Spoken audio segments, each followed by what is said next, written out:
you probably know, covers the Northern Territories. We have a good team in IKN, which covers the Central Zone, and I myself down south, Mr. Uy in Sabah, and Ms. Hashiman Sarawak. We have made great breakthroughs with regards to creating robust referral pathways so that it's either easy for you to send patients over to us, or we will come to you if necessary and whenever possible, so that there should be coverage as best as possible. I do agree that we still have deficiencies. We're working on it. And it is through these avenues that we encourage you to reach out to us so that we can improve our services at the national level. We also encourage general surgeons with interest to come for short attachments with us at any time that you like. Most of the time, we are quite accommodating, so that to the greater or lesser degree, we can impart certain skill sets with regards to salvage and damage control surgery. This pandemic has been overall a horrible disaster, but ironically, it has made us more attuned to online educational activities such as what we're participating today. And to this effect, we must thank Medtronic for supporting us in this endeavor and allowing us to have such events of high quality. Also, a word of thanks to the Malaysian Upper GI Surgical Society that's always been working tirelessly in the background, creating avenues for interaction, discussion, and thus with the overall intention of improving upper GI surgical services in Malaysia. And we hopefully look forward to meeting you all in October in some form or another, where we will have our annual MUGIS event. Few housekeeping issues. As you all probably noticed, this is now being recorded. So your active participation is kind of assumed to be your consent to this effect. This event will be recorded and probably put up for viewing for further educational purposes. You are encouraged to engage us through the Q&A function, which is made available.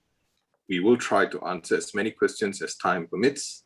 CPD points can be claimed via NSR, CPD, and MyCPD. If there are any issues, please do email us or the Secretariat. We will try to help.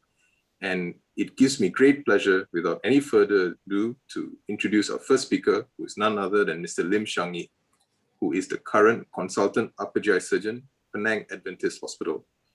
Mr. Lim completed his fellowship in upper GI surgery at the Queen Mary Hospital under the University of Hong Kong, and he worked with some of the greats such as Professor Simon Law and his team. He has served the Ministry of Health as a surgeon in Penang General Hospital for many, many years, even going as far as the head of surgery between 2016 to 2018. He's held multiple positions. He was the head of upper GI surgical services, and he also was a leading committee member on the Malaysian Bariatric Surgical Guidelines and Policy. He will be talking to us tonight with regards to laparoscopic fundoplication for gastroesophageal reflux disease. And with that, I'd like to welcome Mr. Lim. The screen is yours. Thank you, Dr. Hans, for the kind introductions. I think Dr. Hans have done a great job as a head of upper GI for the country, and this is this year's our first Northern Region workshops. And I would like to thank the organizer, the Society of Surgeons, Penang, the Malaysian Upper GI Training Committee, Malaysian Upper GI Society, and the Medtronics for this opportunity. So my topic today is laparoscopic fundoplications for GERD, the optimal wrap. I think before we understand what is optimal wrap, let us quickly go through what is GERD and the pathophysiology behind GERD, what are the risk factors, how we accurately diagnose a GERD, and what is beyond consensus on the current diagnosis of GERD, our surgical options, and summary. GERD is prevalence in Asia. We estimate burden of 60 million people, right? 70% of patients diagnosed with GERD actually have a normal endoscopy, which is also known as non-erosive reflux disease. Their NERD is actually less responsive to treatment, particularly Asians. And bear in mind, despite all the questions there and the symptoms the patient present to you, there is a significant overlapping symptoms between NERD and other functional GI disorders like functional heartburn, functional dyspepsia, and irritable bowel syndrome. Definition of GERD is not only about acid reflux, it's actually a condition which develops when reflux of stomach contents causes troublesome symptoms or complications. The content can be acid or non-acid. And refractory GERD is defined as a 50% response less than 50% respond in reflux-related symptom to an 8 to 12-week course of conventional daily dose of PPI. And despite the PPI had been a mainstay of treatment, in an Asian survey, less than 1/3 actually felt satisfactory symptom control with PPI. And more than 60% of them on a polypharmacy basis require multiple adjunctive regimes to manage their symptoms. So it shows that the control is not adequate. The question is why PPI can't provide a solution to GERD alone. So let's go back to pathophysiology of GERD. This whole list of possible cause of GERD, let's look at the anatomical functions, the structural and physiological anti-reflux mechanism at the GA, in particular the lower esophageal sphincter, and how this affect our transient lower esophageal sphincter relaxation, which is physiological, and how our problem with esophageal dysmotility actually affect a physiological reflux become a pathological reflux. So GERD symptoms occur most commonly after meals, despite the buffering effect of a meal. And this paradox is actually caused by the presence of acid pockets. In these articles by our renowned gastroenterologist, Professor Gore, and also Professor Lee, there's a new understanding and treatment target of the acid pockets. So acid pocket was first described by Walter Cannon in 1896, in which there's a layer of acidic gastric chyme on the outer layer of near the fundus, but the inner layer is actually alkaline. It's an area of unbuffered acid after meal near the GE junction, right? In this area, the fundus is a dead space, and there's a lack of mixing which will form a reservoir for acid reflux. So let us look at the normal LES structure, which is anti-reflux is actually provided by the semicircular fibers, the angle of His, and the oblique fibers of the fundus. And in this, in the presence of hiatal hernia, it causes anatomical changes to this LES structure, and as it also affect the lower esophageal sphincter and the swallowing of the transient lower esophageal sphincter relaxations.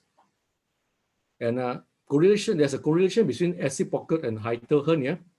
Acid pocket is a reservoir for acid reflux, particularly in the presence of GEJ, right? In the form of hiatal hernia destruction. The GEJ can migrate proximally as far as 4 centimeters, forming a transient hiatal hernia during physiological transient lower esophageal sphincter relaxation. Therefore, in the normal swallowing, the transient lower esophageal sphincter relaxation allow acid pocket to migrate proximally, causing a pathological reflux. And this has been shown in patients with obese. Acid pocket and hiatal hernia are correlated. In obese, raised intra-abdominal pressure resulted in a partial hiatal hernia, and therefore acid pocket, which is situated below the GE junction, was actually migrated above the diaphragm, resulting in hiatal hernia and increased the risk of reflux in patients who are obese. It's not only in obese, but also in this experiment of Professor Lee, when a patient who wearing a very tight belt and without a loose belt, it shows a patient wearing a very tight belt or very tight thing, the patient will have problems of increased reflux. And this hiatal hernia can be assessed through endoscopy assessments, in which you can see here when you do a retroflex view in a severe grade 4 reflux, you can completely see the fundus and the stomach, proximal stomach migrated into intrathoracic. And this better view, you can see a mild hiatal hernia. The gastric fold still remain below the crura. And in this grade 4 severe hiatal hernia, the gastric fold migrated proximally into the intrathoracic. And we know very clearly that GERD lead to pre-malignant condition of Barrett's esophagus. I think Kevin will later talk to you why about gastroesophageal junction adenocarcinoma, which is closely related to GERD. And what are the risk factors for GERD? Some of the patients may have hiatal hernia, but they have no symptoms at all. So what actually causes GERD?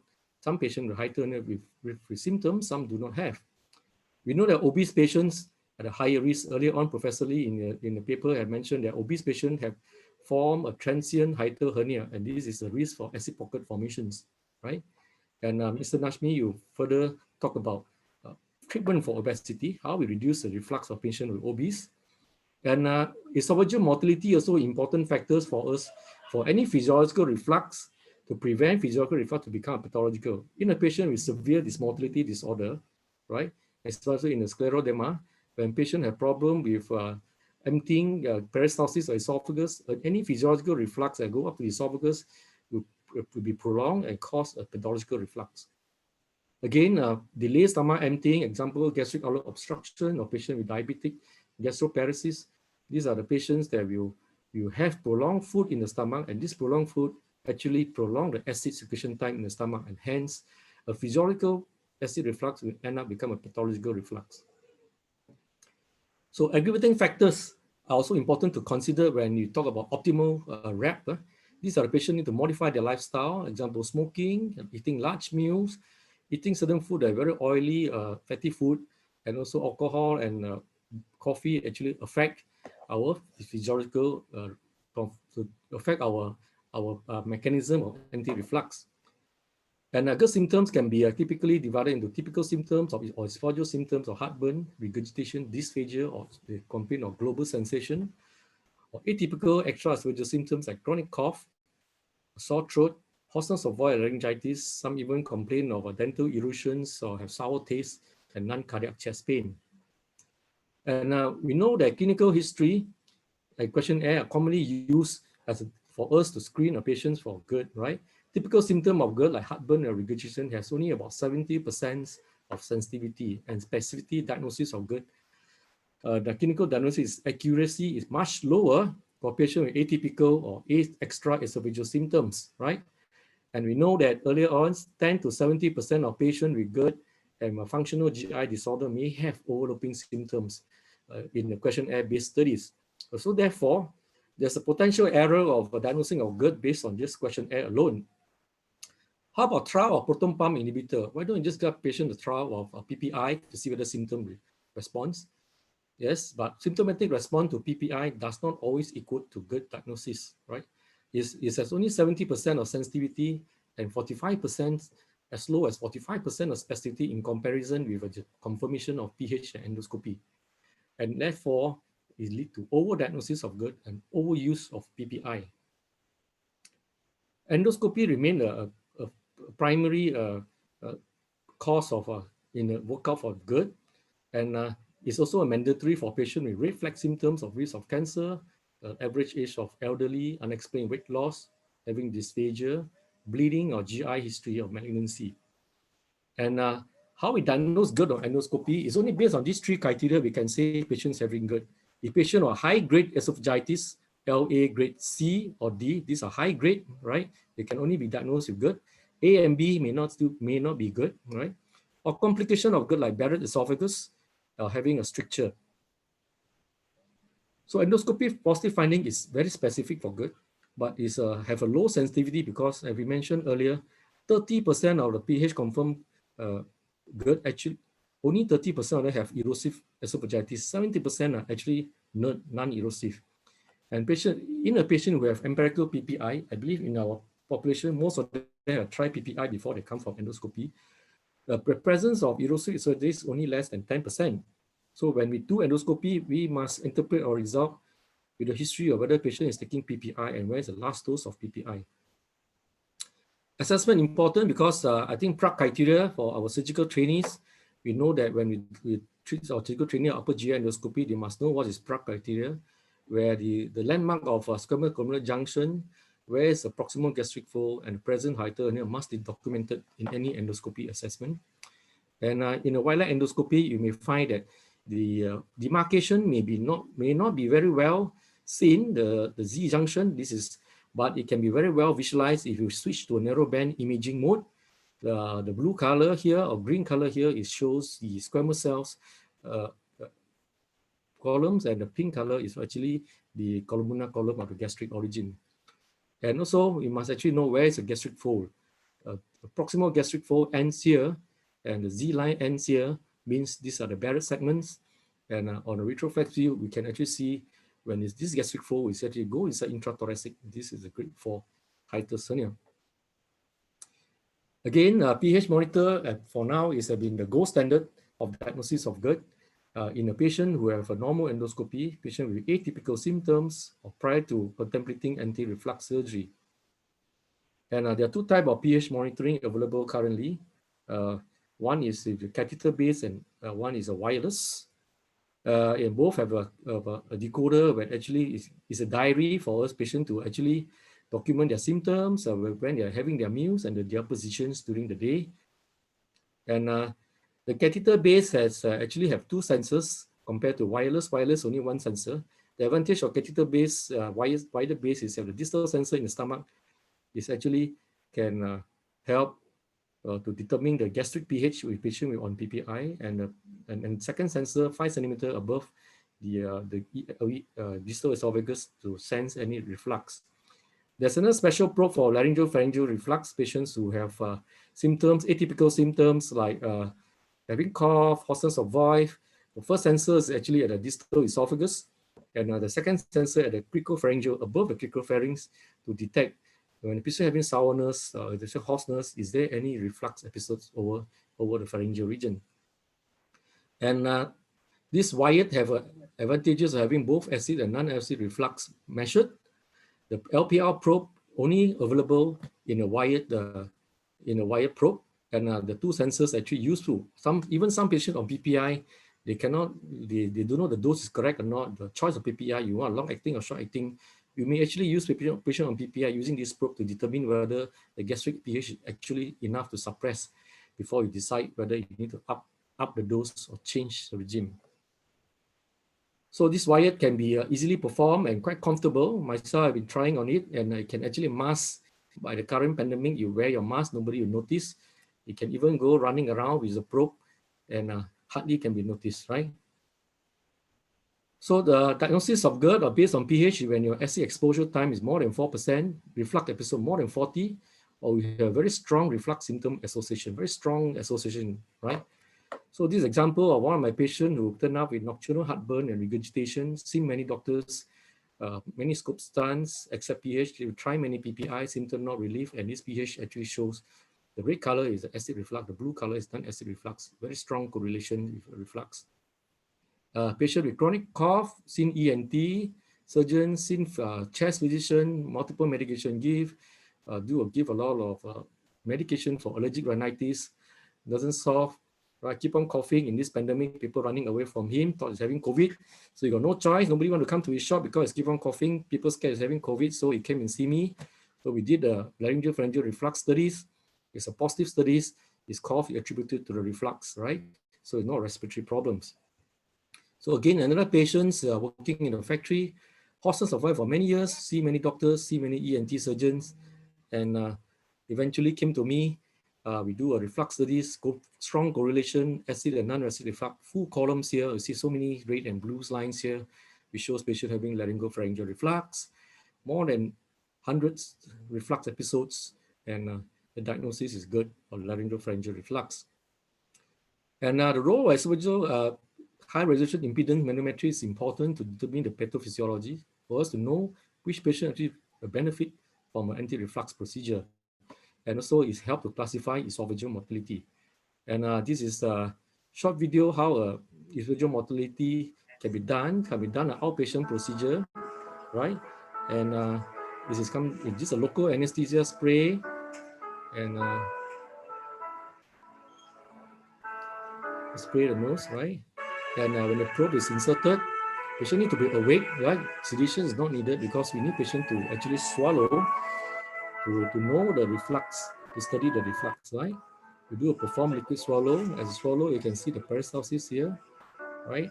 So we look at the peristalsis and any LES defect. So coming back to Leon consensus, having knowing or diagnosis of what is GERD and how we diagnose GERD, he had moved on from symptom index in 1983 to endoscopy criteria or Prague criteria, and now the Leon consensus inclusive of endoscopic diagnosis, pH impedance, and HRIM, which is a high resolution manometry. Conclusive evidence of endoscopy of GERD is, as mentioned, severe esophagitis, grade C and D, Barrett's, stricture, pH more than 6%, borderline, grade A, grade B, or pH in between 4 to 6, reflux 4 to 50. In the borderline cases, we need adjunct supportive evidence.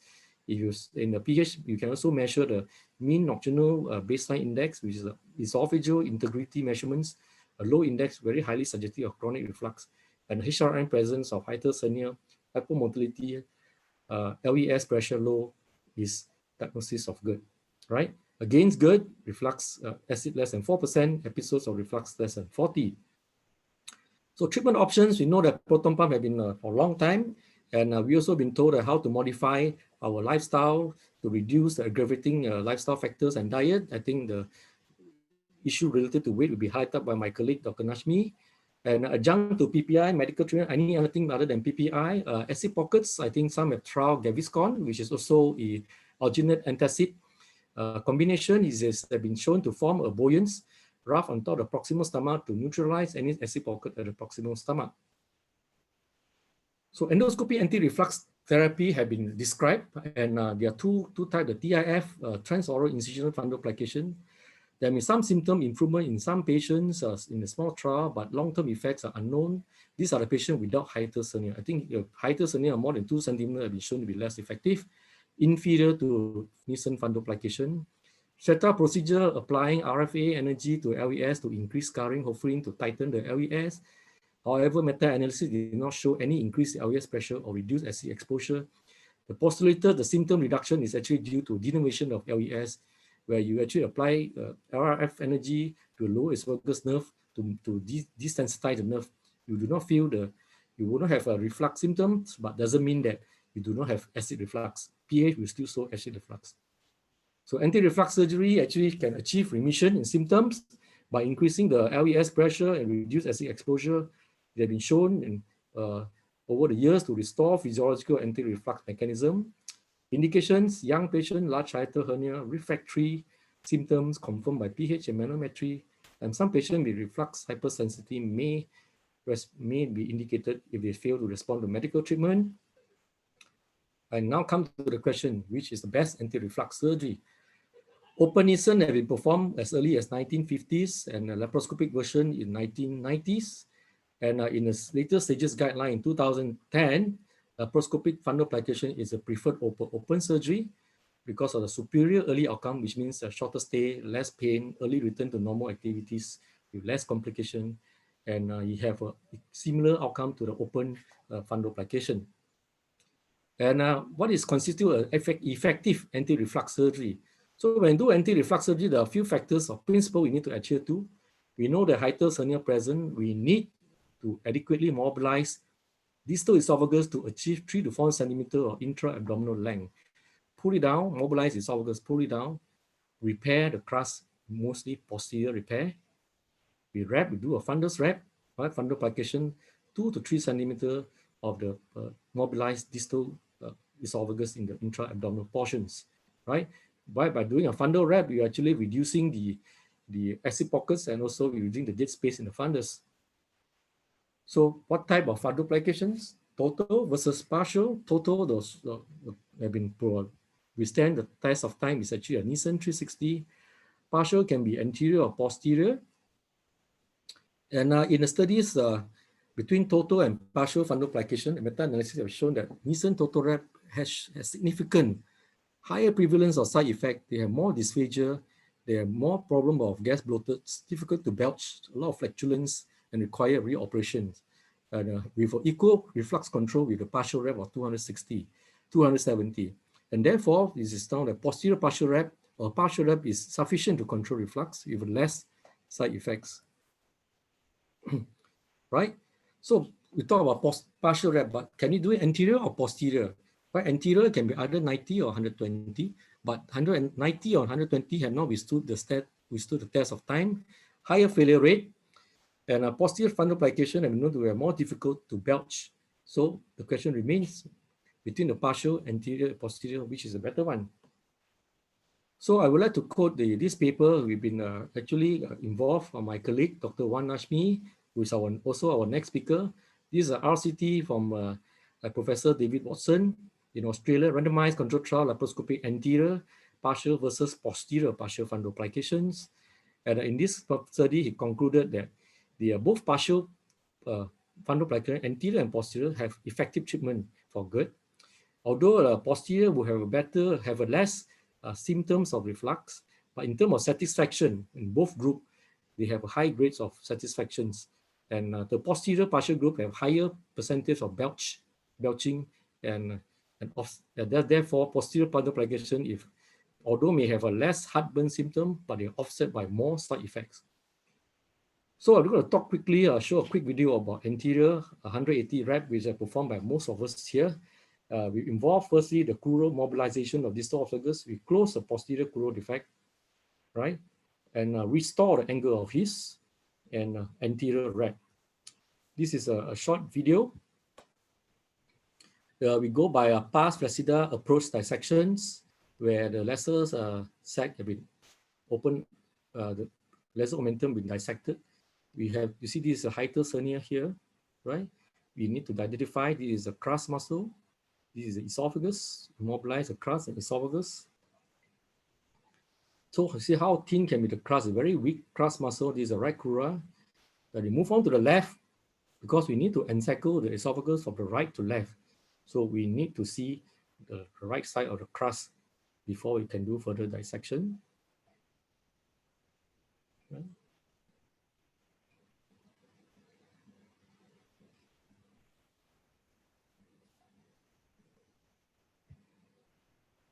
So after mobilizing, we are dissecting the esophagus from left and right crus. We have to encircle the esophagus for us to mobilize more length of esophagus.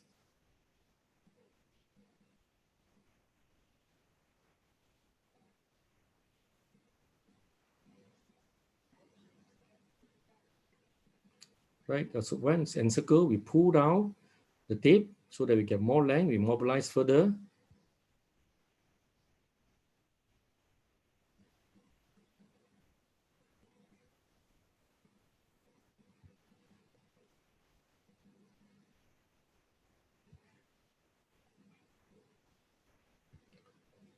Actually, when there's a fat pad there, I usually remove the fat pad because the fat pad may actually cushion your rep and cause the rep to be loose. This is a posterior crural repair, interrupted non-absorbable suture. Usually you need about 1 or 2 stitches.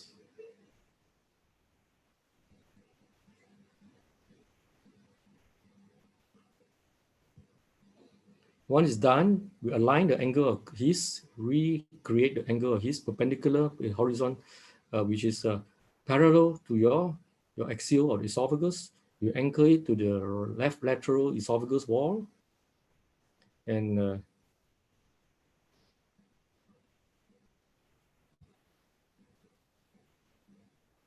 the proximal suture is actually anchored.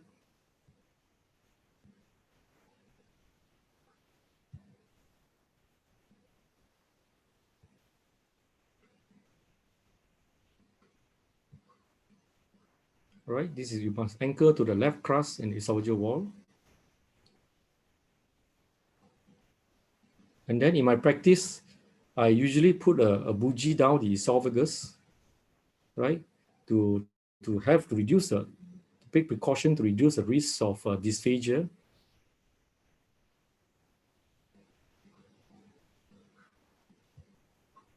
You can see feeling the bougie, you're pushing down the bougie here, right? Feeling the bougie. You have an option to actually do it endoscopically, inserted a CRE balloon to actually put at the size of 15 or 18 millimeter. Right? And this is the first rep. We anchor to the right hiatal pillar. And usually you need about 2 to 3 stitches. So this is the assessment before. There's a high score, after there's a low score. And again, it's another patient so symptomatic before the procedure, and the score is 0 after the procedure. And in summary, yeah, what is the optimal rep? Optimal rep depends on the correct diagnosis of GERD. If your diagnosis is wrong, you do a fundoplication, you will not have an optimal rep. Patient will not recover from the symptoms, right? You include the symptoms, and you must have a tool, ambulatory pH monitoring, esophageal, as a compliance with Lyon consensus for us to diagnose a GERD. Choosing the right patient is important. Younger patients with hiatal hernia, typical symptom, with a higher symptom creation are better. And obese patients have a high failure rate, and fundoplication is not an option for obese patients. All fundoplication are not created equal. It's a trade-off between recurrent and reflux and side effects. Posterior have reduced time, but higher risk placement of bougie may actually, during the creation of wrap, decrease the dysphagia with a small risk of esophageal injury. Partial fundoplication has similar patient satisfaction with less post-operative dysphagia and bloatedness. I thank you for your attention.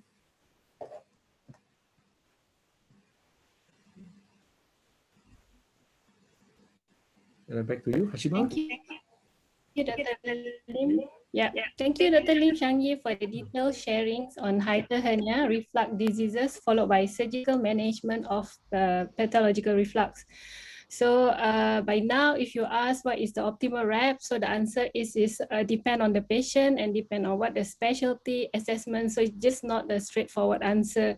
You know, what is the best wrap on which patient is you need to be done. Okay, so to continue with our next topic, let me introduce you to our next speaker, Dr. Najmi Wan Daud.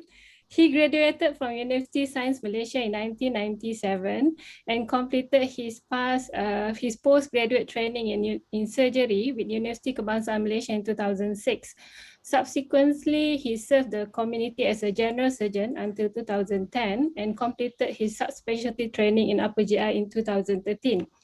Previously, in Hospital Sultanah Bahia, Alostar, he managed complex oncological cases, reflux diseases, peptic ulcer, and morbid obesity. So various major cancer and benign resection were performed, either open or minimally invasive technique, as well as interventional endoscopic procedure.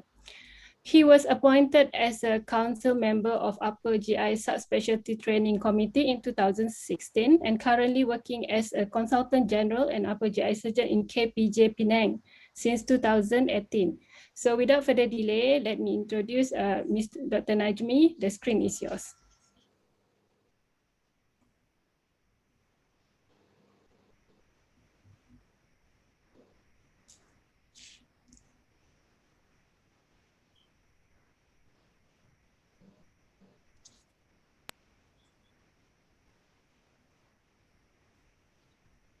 Thank you, Ms. Hashima. Can you all see my slides? Yes, we can see, but it's a little bit soft, Mr. Najmi. Come again? It's a little bit soft, your voice. All right. Okay. So, Bismillahirrahmanirrahim. Assalamualaikum and good evening. So, thank you, Hashima, for a very nice introduction. It reminds me when we worked together in Sungai Buloh last time. So I would like to thank Kevin and company, of course, Mr. Hans as the chairman of Upper GI Committee, as well as our crime partners, Medtronic. So I was given a very difficult topic tonight to talk about bariatric metabolic surgery, more than weight loss. So the title itself giving me a difficult situation to talk about, because it's impossible to cover bariatric chapter within half an hour, but we see how it goes. So I declare the disclosure without any conflict of interest in this presentation. So briefly, we'll talk about prevalence of obesity in Malaysia, the burden of the disease itself, indications for surgery, what are the types, and the most important part is, of course, the results. So I think all of us are aware about definition of obesity. So you must know what is body mass index, and some societies include the waist circumference as well. And in simple word, it can be categorized to class 1, 2, and 3. Depends whether you're using WHO definitions or using Asia Pacific, which still becomes controversial and debated among ourselves. So we cut it short. We take it from the WHO definitions. So if you notice, sometimes this obesity issue will be highlighted in newspapers on top of COVID-19, and of course the most popular topic in Malaysia is, of course, politics. Okay, so I would like to quote this National Health Mobility was done in 2019.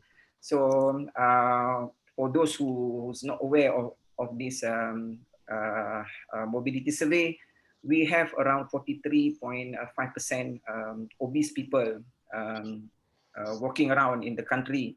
So in terms of percentage, 1 in 2 were found to be overweight or obese, and 1 in 2 of them had abdominal obesity, which is typically described in Asians compared to Caucasians. And the most important statement is 1 in 5 Malaysians have diabetes, or 3.9 million.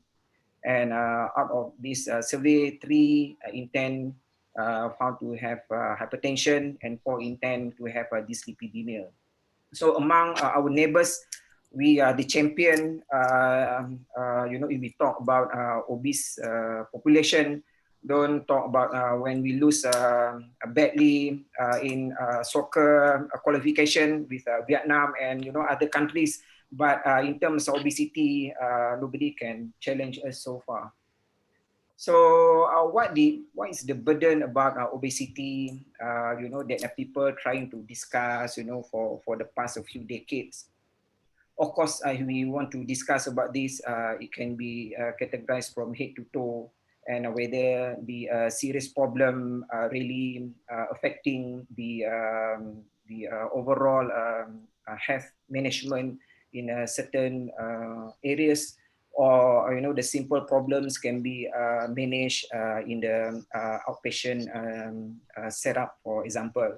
So I would like to touch a little bit about cancer in obesity. There are at least 13 cancers which are strongly associated with obesity, and reflux disease, which was mentioned by my colleague Dr. Lim Xiang Yi just now. Incidence of steatohepatitis sometimes can be very serious until giving significant problems with liver function, gallstone, arthritis, and not to forget about infertility, because as we know, the sometimes couple having problem to conceive because of obesity problems, not only because of physical barrier, but also some problems with their ovulation and gonadal function. Sleep disturbances, particularly, is about obstructive sleep apnea.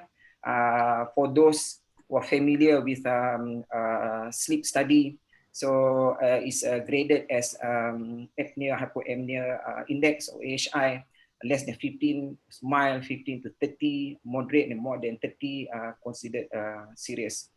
And of course, the hallmark of the obesity burden is what we call metabolic syndrome, which we're going to discuss a little bit more detail afterwards. So if we talk about what's the reason people getting obese, so this is a bit technical, because of course you have to talk about sociological input. With our busy lifestyle, you don't have time to exercise, although you wake up at 9 o'clock and go to work at 10 and coming back at 5, but people still finding reasons not to do exercise. And sedentary lifestyle, people are so used of using gadget, especially remote control. You have a remote control to switch on the TV, the fan, the gate. Even now people are even sweeping floor, so they're using special small robot to do that. Even you're looking for your remote control, whereas the remote is placed near the TV, you take the remote control, you sit down, then you turn. So this thing actually not happening within a few days, but it takes some time. And globalization of food market, of course, policy of the government, people want to vote for you, so we give you subsidize, the flour and cooking oil. So people are happy with that. So because of that, easily we can find a carbohydrate based food elsewhere, everywhere in Malaysia. We do physical activity, which we already talked about, and a larger portion and dense food. Again, policy of our own government also play their important role, whereby we can see people still having their nice dinner, even late at night after 10 o'clock. In fact, people continue enjoying in the eateries while watching soccer middle of the night, even after your team Chelsea beat Liverpool, then you open table some more, the people enjoy eating some until 2 o'clock, and when you go back you sleep. That's how people involved in sumo activity put on their weight. So I'm sorry, because you must understand this concept first before we touch a little bit about surgery. Okay, so I'm not sure whether all of you are aware about various guidelines published. We can talk about Canadian guidelines, American group, European, Australian, and New Zealand, of course, even Eastern group, Korea, for example. So we have our own CPG about type 2 diabetes mellitus. It's still fresh from oven, published last year in December. And of course, some time ago, Management of Obesity was published in 2004. So, and then recently, I think in March this year, Gafur and his team from Selsma Society managed to complete our bariatric workshop, I think since a couple of years ago, which finally finalized and published in our AMA journal this year. So when we read through the CPG about type 2 diabetes mellitus, out of 280 pages of CPG, you only can find one page mentioning about surgery. And out of this page, just one paragraph mentioning about this, comparing lifestyle intervention and so on. But they agreed with the, whatever that being published and reports in the international guidelines. Better diabetes remission rates was able to sustain better weight reduction with surgery after 2 to 5 years. Even some of the studies now have, we can see that some sustainable results even after 10 to 15 years.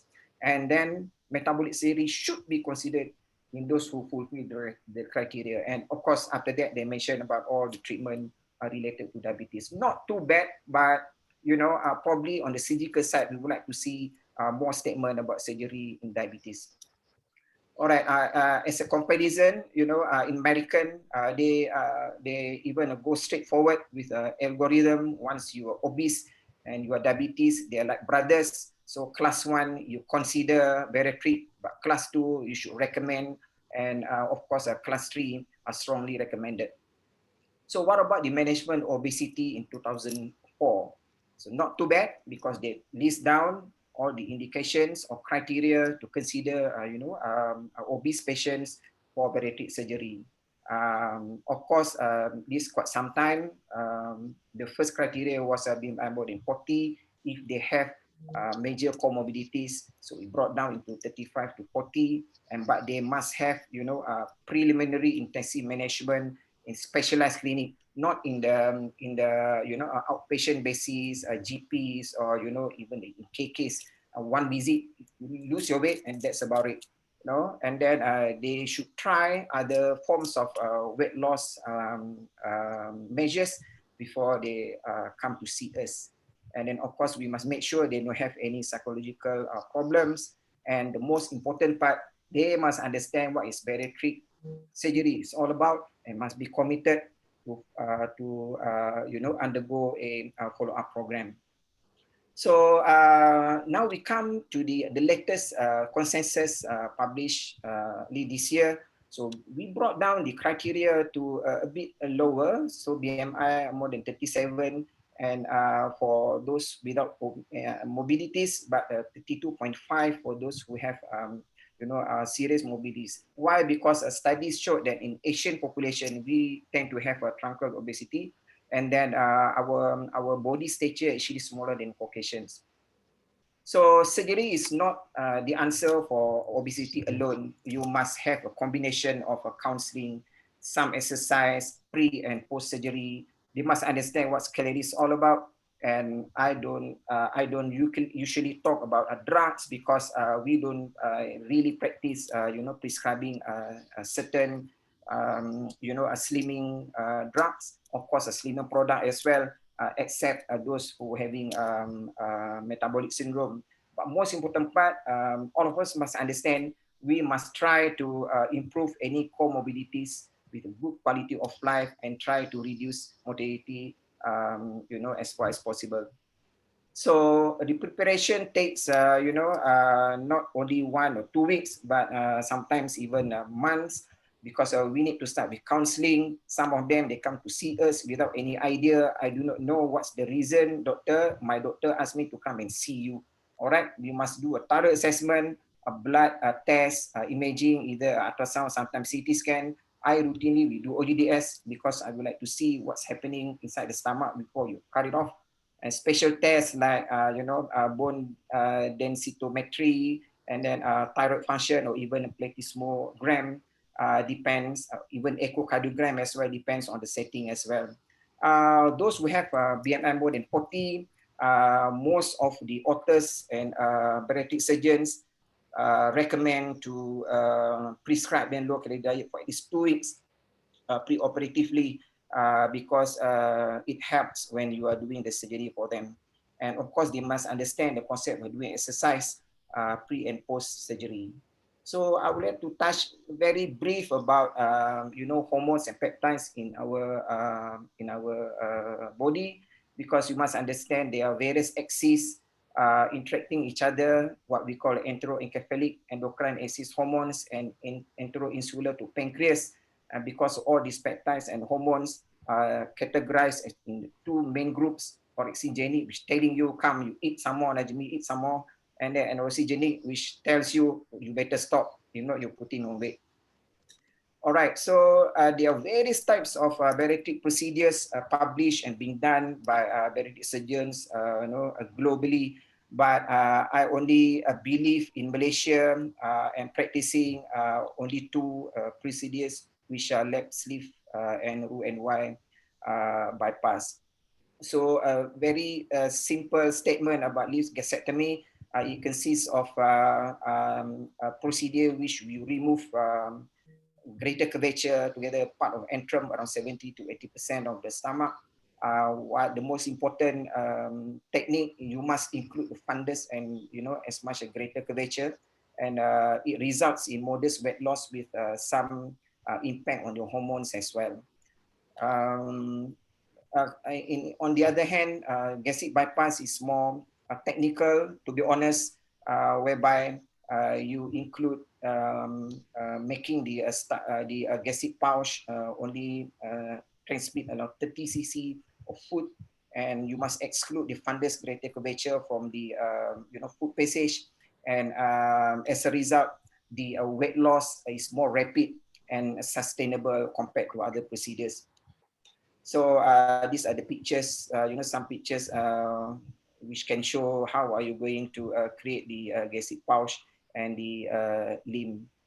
So I think some of us might know these patients. This patient came with femur fracture.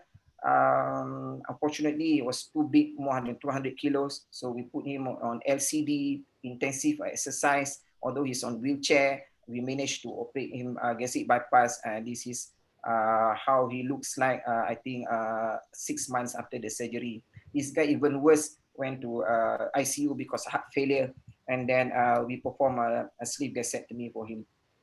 So what about in Malaysia roughly? So there are around probably 30 bariatric surgeons in Malaysia doing bariatric procedures, and most of upper GI surgeons, we do bariatric procedures, but not all the bariatric surgeons are upper GI surgeons. All right, so as you can see, this one, courtesy of Professor Nick Rizal from UKM, he did a survey from all of us. You can see the trend nowadays, sleeve gastrectomy is more popular, not only in Malaysia, but worldwide, because of various reasons, which I'm not going to touch very detail about it. And there are some people still doing bypass, and you can see adjustable gastric band also becoming less because of after some time what we found, we have problems with gastric band, although it was started a long time ago in UKM. So this was my first patient in KPJ last time, quite big guy with OSA. So I would like to show very short video how we perform laparoscopic sleeve gastrectomy. Less than 1 minute. So the first step is to mobilize the stomach, and then we remove the gastrocolic omentum, what we call gastroclysis. Care must be taken not to remove too much because this vascular area, and the omentum is released along greater curvature up to the hiatus and posterior part as well, because sometimes you don't do that, it won't be very mobile. So the buji inserted, 36 French, and then first firing must be careful, keep it away from the incisura so that it won't cause any stricture. And then subsequently, around 5 to 6 firings are needed until you reach the fundus. Then care must be taken not to involve the what we call fat pad over there. So this is how it looks like before the calibration tube is removed. Some people will put some stitches, you know, and even the Indian surgeon routinely put omentum here. So that one more of preference, because studies after studies still have no conclusion whether it should be a routine practice or not. So after surgery, so what's next? This one again actually from our own CPG. If you lose 10 kilogram or 100 kilo person, you can get a lot of things from just 10 kilogram. So imagine if we manage to do a bariatric surgery for them, minimum usually you have average around 10 BMI lower, probably more, depends on the procedure and you know the BMI you start with. So a significant reduction almost in all parameters, blood pressure, lipids, and the most important part is in diabetes, even we can tell the patient that probably we have managed to reduce your risk to develop hypertension and diabetes, you know, in long term. And of course, mortality also can be reduced once you you know protected from this metabolic syndrome. So I would like to quote this very long SOS or Swedish obesity study. It's approaching you know more than 20 years already from now. But unfortunately, as you can see, they started with 2,000 patients, and until 20 years, not many came for follow up. But you can see the special curve here, which showing that you know very impressive and sustainable weight loss. You know, from the surgical group compared to the control group. So what about the new evidence? So I quote this one from USA. It's a meta-analysis. So what happened after they analyzed, you know, 37 randomized trial with observational studies as well. So involved more than 160,000 patients. Involved a lot of procedures, you know, and then the average BMI loss was around 12 to 17, and excess weight loss up to 64%, with very low mortality. Complications actually were not serious, only the wound complication, etc. So the another evidence from UK, which actually bigger numbers. More than 1.5 million patients, but were divided into mesh control, only 260,000 plus patients in surgical group. Similar procedures, what they found significantly reduced all rate causes of mortality, especially cardiovascular mortality and incidence of ischemic heart disease and dyslipidemia. So the interesting part, this is what we talked about just now. The bonus part for the patients, the incidence of diabetes was reduced, as well as hypertension. And if we talk about diabetes remission, depends on which definition that you are using. But I would like to use this one, HbA1c less than 6, so fasting less than 5.5 in a year. So again, from SOS group, when they compare the surgical and the control group, the incidence of diabetes were much lower, only 6.8%, 6.8 compared to 28 per 1,000 patients follow up in a year. And the remission rate also quite significantly less in the other studies. And this study from UK quite similar to the Swedish group. What they found 94.5% per 1,000 person per year compared to 4.9 in the control group. All right, so how are we going to predict whether you can, confidently telling the patients that you probably, if I do bariatric surgery for you, your diabetic can be put into remission? It depends on the several models. I think this one quite popular, proposed by Dr. Wei Jie Li from Taiwan. It consists of ABCD, age, BMI, C-peptide, and duration. And compared to this one from the different group. So what about OSA? So very briefly, this one published, I think, from the in 2015 from the group from UK. So 19 surgical and compared to 20 non-surgical. So the surgical group, what they found, they have loss of 14 unit BMI with pre-operative mean BMI was 51 with a 29 unit per hour decrease in AHI. So in the non-surgical group, this figure was much lower. They only lost around 3.1 with only 11 unit decrease in AHI. So if we talk about gonadal dysfunction, which I touched only a little bit in the introduction. So among the obese patient, what they found, 36% found to have PCOS with a 96% menstrual dysfunction. And of course, the male side also, they have some problem. So after surgery, surprisingly, 96% managed to settle down, and 87% in the male group. So they also found other benefits as well. So when we talk about non-alcoholic liver disease, which is quite common as well among the obese patients. So again, more than 2,000 patients, and then they can see marked improvement in the liver function, especially when they perform a liver biopsy. So now I think I'm coming to the end of presentation. When we talk about cost of treatment, I give an example. One guy was noticed to have, metabolic syndrome by the age of 40 years old with a BMI of 40.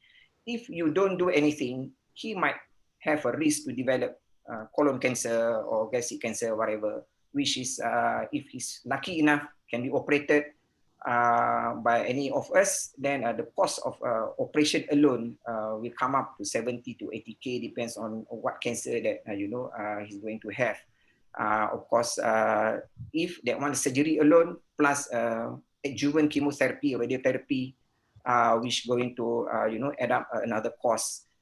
If let's say he developed ischemic heart disease, stenting alone, which come up to this, and then if he needs to undergo coronary bypass, so it comes into the 70K. So if we compare cost of doing bariatric surgery, it's only 32 to 35K without any problems. All right. So if you manage to do bariatric surgery, you can save, the whole thing. So not to forget, a bariatric surgery also will have some bad side about it.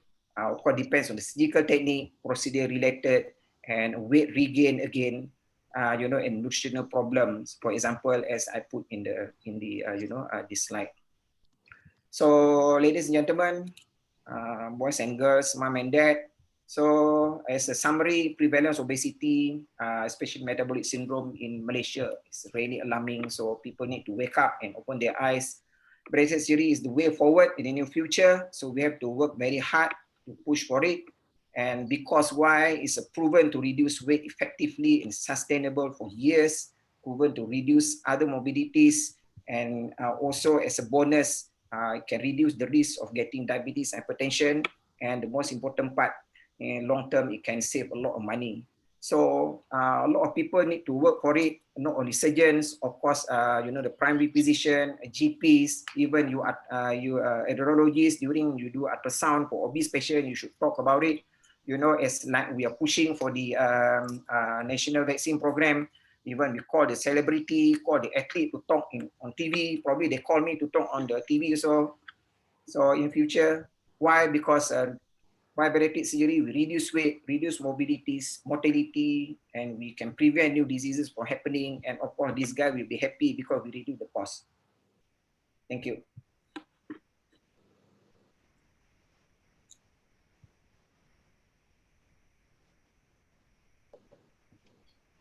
Now back to you, Ashima.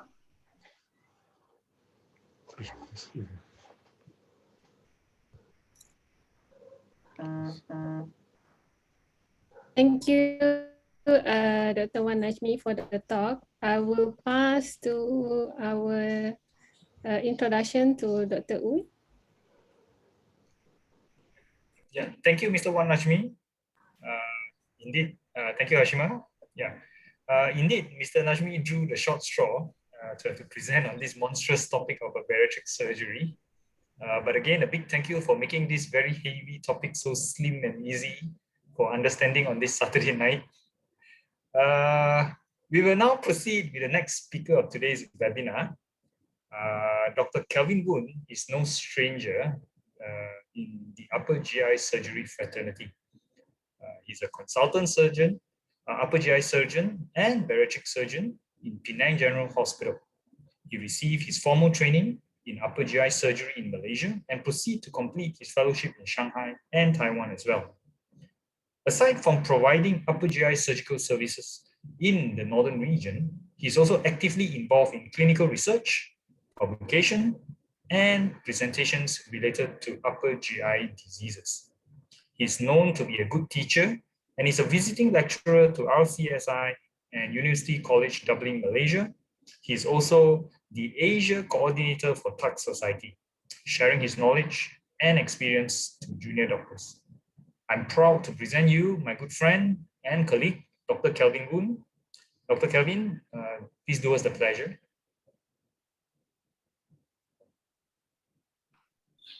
Thanks, Mr. Uy, for the kind introduction. Before I continue, can you hear me clearly? Yes? Yes, Kelvin. All right, okay. So I shall proceed then. So a very warm welcome to all the participants that join us tonight. So I'll proceed with the last talk of the day, which is on minimally invasive esophagectomy. So, all right, I have nothing to disclose, and my talk today mainly will cover a few things. Number one, I'm going to share with you some of the local statistics on esophageal cancer in Malaysia. And then we'll go through the approach to esophageal cancer management in this era. And of course, the main gist of the talk today will be on minimally invasive esophagectomy, MIE. And also I'm going to present to you a survey that I've done recently among all upper GI surgeons in Malaysia regarding our practice on esophagectomy in Malaysia. And finally, my early experience after resetting up the upper GI center in Hospital Pulau Pinang after coming back last year. Now, we know that esophageal cancer is one of the deadliest diseases, the 7th commonest cancer and the 6th leading cause of cancer death worldwide, according to the GOVCAN data. And the incidence is highest among the East Asian, especially in China. Although we are not far away from China, but somehow the incidence in Southeast Asia is much lower. So let us look at the Malaysia Cancer Registry, the latest one in 2016. So esophageal cancer is ranked number 15 among the Malaysian male and ranked much lower, number 26 among the female, which are 8 standardized rate of 1.4 and 0.5 per 100,000 population respectively. And hence Malaysia is a country of a low incidence for esophageal cancer. However, it's quite disheartening actually to see that more than 50% of patients actually come with a stage 4 disease in our country, and there's merely 5% of patients come with a stage 1 disease. I guess these are due to a few factors. Number one, esophageal cancer itself is a very aggressive systemic disease with early metastasis. It has weak symptoms. Of course, our population, they always tend to come late. There is lack of awareness, and also, I guess there's also some delay in referral for early endoscopy. So thanks to the Mugis group and of course, Mr. Hans for sharing this database from Mugis. So we have about 800 patients with esophageal cancer that we have collected in our data bank for the past 20 years. So a disease that was once perceived as a disease of the advanced age and we shouldn't do much, which actually has evolved. If you look at the graph here, the highest incidence of esophageal cancer actually is between the age of 50 to 69 years old, which is well within the life expectancy of Malaysian. And so it's no longer a disease of advanced age. We should actually do more to improve the outcome for this group of patients. Another interesting thing about the histology evolution of esophageal cancer in Malaysia, as you can see here, the orange one is adenocarcinoma and the blue one is squamous cell carcinoma. Certainly adenocarcinoma is on the rise. And this is not surprising because we have adopted a westernized lifestyle. Malaysia, Boleh, we are the fattest nation among Southeast Asia. So obesity, reflux, GERD, and Barrett's esophagus certainly increase the risk of distal and COJ adenocarcinoma. So this is a simple algorithm just to show you how do we approach a newly diagnosed esophageal cancer. Of course, history taking and examination are the basics for any medical disease. And OGDS plus biopsy is the only role that we can use, only modality that we can use to diagnose the disease. And of course, once it is diagnosed, we will stage them with CT scan, PET scan, and in any patient with upper GI cancer disease, functional status assessment and nutritional assessment are very important. So in patients with very early disease, which is hardly seen in Malaysia, we can consider endoscopic submucosal dissection for T1A tumor. And for those with a T1B to T2 N0 tumor, we can consider upfront esophagectomy. And for anything more than that, we should actually consider a multi-modality and multidisciplinary team approach, which consists of either neoadjuvant CCRT or perioperative chemotherapy followed by surgery. And of course, I would like to highlight here today that minimally invasive esophagectomy should be added in the treatment algorithm. And of course, centralization of esophageal cancer treatment should also be enforced in a country of low incidence like Malaysia. So why multi-modality treatment?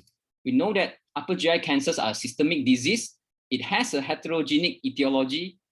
They are aggressive cancers because they spread to lymph nodes early, and also they tend to have micrometastasis early. And there's a high risk of local, regional, and distant metastasis. And of course, the 5-year survival is less than 20% with surgery alone. And hence, we shouldn't treat them with surgery alone, and we should actually do with multi-modality treatment. So what are the multi-modality treatment that we are talking here? Of course, number one would be neoadjuvant or perioperative chemotherapy. So there are regime from the West and also regime from the East. So the MAGIC regime, according to MAGIC trial, was once the gold standard, but now it has been overtaken by the 4 trial regime. And some of the centers here actually adopt the Japanese regime, which is a neoadjuvant cisplatin plus 5-FU. And where a certain center, for example, the private sector where the S1, TS1 is available, we can actually use SOX or DOS as a perioperative chemotherapy regime. And for neoadjuvant CCRT, I guess everyone is familiar with the cross regime, which is a standard of care for most part of the world, including Malaysia. Now, another thing that I need to highlight here is about molecular subclass classification and also genotyping for gastroesophageal cancer. More and more evidence showing that we should actually look into the genotyping of this cancer because we can prognosticate the disease. We can choose patients who has a better response to certain type of chemo and also start them on certain targeted therapy, which is the future of cancer treatment. I'm not going to go through all studies here because most of them are either ongoing or have been completed. So there are so many new drugs in immunotherapy, targeted therapy, and I think it certainly has a role to play. But the only thing I want to highlight here is something that is showing very promising result. The recent Checkmate 577 trial, which showed that adjuvant nivolumab actually significantly improved the disease-free survival. It almost doubled up the disease-free survival in patients after esophagectomy. So I hope that this is something really exciting for us to look into, and probably in one day in the near future, we may start this in Malaysia as well. Now, let's go to the main business. Esophagus, as you know, it connects the hypopharynx to the stomach, and it's about 25 cm, and it travels 3 organ space. It travels the neck, the thorax, and the abdomen, and hence it's divided into cervical esophagus, and the thoracic part is divided into 3, the upper, middle, and lower thoracic esophagus. What makes esophagectomy so complicated and complex? So you just have to look at the graph here. Esophagus is located in close proximity to important structure, for example, the heart, the aorta, and the main vessels. And to make things more complicated, the 2 recurrent laryngeal nerve is actually running along the esophagus, and we have to clear the lymph nodes away from this nerve and preserving them at the same time. This makes the surgery actually much more challenging. So a brief summary about evolution of esophagectomy, just to share with you. The first transthoracic esophagectomy was done by Thorac in 1913, in which the patient had a tube that actually connected the esophageal stump to the gastric stump, and he lives on for 16 years, right? Oshawa was the first person to use the stomach as a conduit to join the esophagus. And in 1946, the famous Ivor Lewis started with a 2-stage esophagectomy, which was done 2 weeks apart, followed by 30 years later, McKeown introduced the 3-stage surgery where the anastomosis was done in the neck. Due to the high morbidity and mortality associated with the transthoracic approach, Oringer then popularized transhiatal esophagectomy about 30 years ago. So Professor Kushuri was the first person to do a thoracoscopic esophagectomy. And since then, for the past 20 years, we have enormous evolution and development in terms of MIE, not only in laparoscopic plus thoracoscopy, but also in robot-assisted minimally invasive esophagectomy, RAMI, as well as mediastinoscopy assisted transhiatal esophagectomy, MATE. So MIE is proven to be advantageous over open esophagectomy. Of course, Professor Luketic has shared his series of 1,000 patients with very good outcome. Palanivalu popularized the MIE in prone position. And of course, my dear mentor, Professor Tan Li Jie, actually popularized MIE in left lateral semi-prone position in China. So there are few randomized control trials, for example, Time and Miro, which have been completed and show significant benefits in MIE versus open esophagectomy. Robot trial shows significant, again, short-term benefits in RAMI versus open esophagectomy. So I'm going to show you later in the later slide. So this is just a brief summary. And the surgical approach in esophagectomy, there are a few things that we consider. Number one, we can go through a right thoracic approach. Either we do a Ivor Lewis esophagectomy or a McKeown esophagectomy, depending on the location of the anastomosis.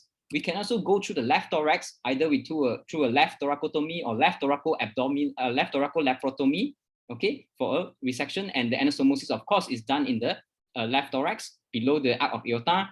Transhiatal approach can be done for COJ tumor. We can perform an extended total gastrectomy, or we can also perform an esophagectomy with the anastomosis in the neck with a transhiatal approach. But there is certain debates and regarding the efficiency of lymph node clearance with this approach.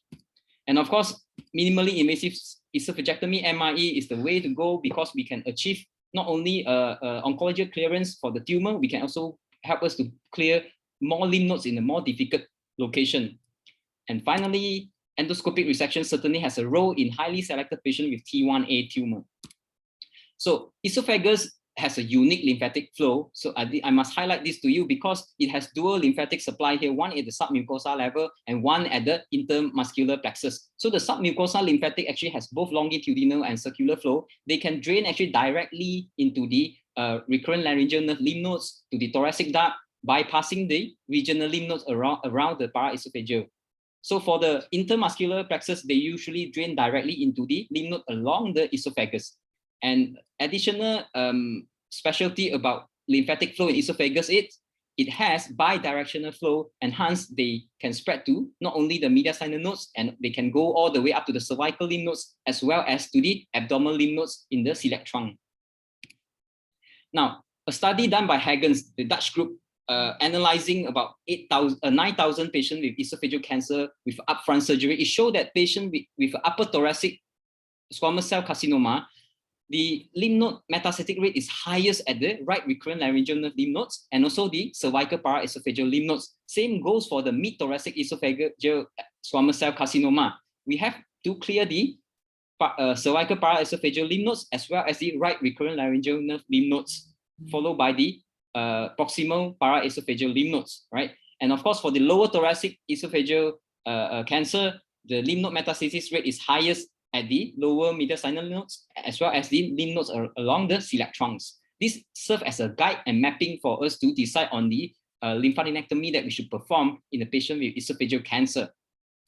So according to the ISDE consensus in 1995, by the way, there are about 34 groups of lymph nodes in esophagus and stomach surgery. You don't have to remember them unless you want to join into the upper GI fraternity, then you probably have to know them by heart, right? So there are 4 types of lymph node dissection here. The simplest one would be a standard 2-field lymph node dissection, where the lymph nodes around the celiac trunks and the lower mediastinal lymph nodes up to the subcarina region are being dissected, usually it's performed with a Ivor-Lewis esophagectomy for a COJ or lower esophageal tumor, right? So there is also something called extended two-field lymph node dissection, where the lymph nodes of the upper mediastinum, including the right recurrent laryngeal nerve lymph nodes, are being dissected. This is usually performed for patients again with a mid-thoracic esophagus tumor. Total two-field lymph node dissection will include the addition of a left recurrent laryngeal nerve lymph nodes, because these are all high-risk group of lymph nodes with high risk of lymph node metastasis. And lastly, a three-field lymph node dissection should be done for any patient with an upper or even mid-thoracic squamous cell carcinoma, which include the supraclavicular lymph nodes as well as the cervical paraesophageal lymph node station 101. Right. So just to share with you a few things that we decide on what type of approach that we do use for our patients. All right. So we can choose either open, hybrid, totally MIE, or transhiatal approach. Between Ivor-Lewis and Ivor-Lewis and Mackillon approach, it depends on the tumor location and the lymph node burden. Right. Then we have to decide how wide a lymph node dissection field we should go. So I think a minimum of 2 field plus should be done for a Mackillon esophagectomy for the upper and mid-thoracic esophageal cancer, and a minimum of 2 fields should be done for a COJ tumor. Okay, so anastomosis, we can do it intrathoracic or at the cervical region. We can do hand-sewn, stapler, end-to-end, side-to-end. Well, it's all on surgeon's preference. So far, there's no solid evidence to say one is better than the other. Okay, and about conduit choice, of course, the gastric tube is commonly used and it is the easiest choice for us in comparison to a colonic conduit. And finally, the conduit route, we usually use an orthotopic position. We pull through the original posterior mediastinum route. But in Japan, usually they will go through a substernal route. So in summary, these are the few factors that make us decide what is the surgery that we're going to perform in a patient with esophageal cancer. The tumor location, the histology, the lymph node burden and location are very important. So we must have a very accurate CT and PET scan before we commence neoadjuvant therapy, because after neoadjuvant therapy, the lymph node may not light up anymore. So patient's factor, surgeon's factor, and resources available are the standard things to consider when we perform any surgery on any patient. And lastly, the decision on the surgery should be based on an MDT approach.